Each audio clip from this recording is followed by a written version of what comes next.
We always say the gospel greats, the greatest songs about the greatest message, the gospel, and really that is the key. It's the gospel message that's in the Southern gospel music we play. If they don't get the gospel in the music from the program, then we've missed the mark. And the gospel, because of what it is an encouragement. So many people need encouragement these days, and there's nothing more encouraging than the gospel message.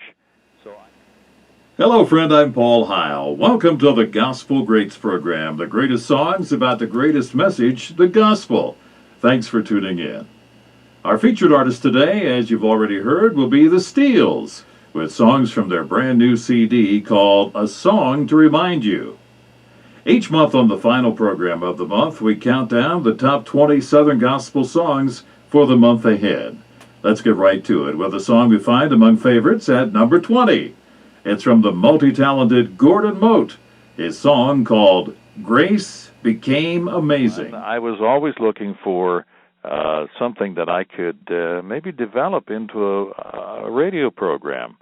And when I was in college, I had a college network of radio stations, and that was a news-oriented kind of thing.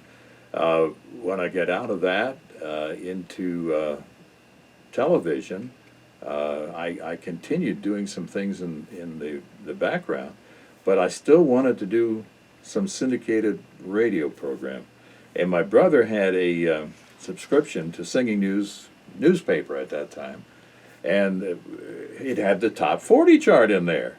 And I'm thinking, maybe we could do a countdown program. So I started working in that direction, built a studio at the house, which was the forerunner of what we have now. And in that studio, I actually started the program. The first time it aired was the first weekend in February of 1980. And that's how it all got started. One of the things that I have found to be very enjoyable is getting to know the artists. I mean, so many of these artists I would consider friends, not just people that we deal with professionally, but also actually friends. And as time goes on, I look back and see a lot of the people who are no longer with us. George Jones, Glenn Payne, Brock Spear, J.D. Sumner, all these people from that era that we had a chance to get to know and to interview many times, but also get to know just as friends. And they are no longer with us. But what a privilege, in retrospect especially, to have gotten to know these people and to get a feel for where this music has come from. And, of course, talking to the artists today, we get a feel for where it's going. And so that has been one of the most interesting parts of what I've been doing on a personal basis. When we share the gospel in the song, we also can share the ministries of so many of the gospel artists who are out there on a regular basis with the gospel message, sharing it in song. And this gives them the opportunity to spread the gospel in an additional way by talking about the meaning, the background of the songs.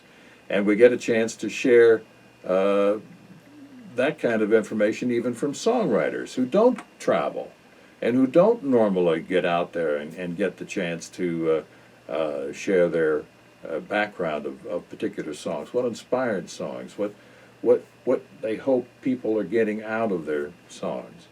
So I think all of this has been the most important part of what we do. And to me personally, I think a big bonus has been that having done it so long, we got to meet so many artists over the years who are no longer with us.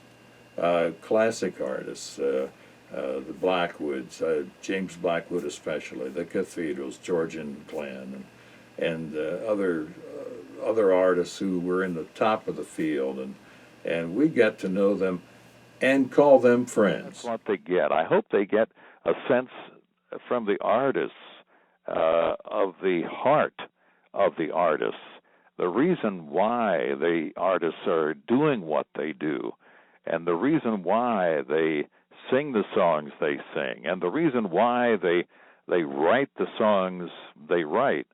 And all of that is so very important because that's what makes gospel music different from any other form of music. It's uplifting. It's special in that way because it is the gospel. I hope people take from the Gospel Greats program uh, sort of what we've just talked about, the gospel message and the encouragement and the joy that gospel provides through its message of salvation and for everyday life. Uh, there's something in the gospel that changes lives. I mean, that's quite obvious, but it's also very true. And I hope people take that when they listen to the program. They can sense that joy. I don't go out of my way to be funny or anything like that on the program, but instead of funny, I like to think of it as friendly, uh, like you're talking to a friend, and sometimes a little humor gets in there too, and that's good. But I hope that all paves the way for paying attention to the message in the song and the message that's being shared.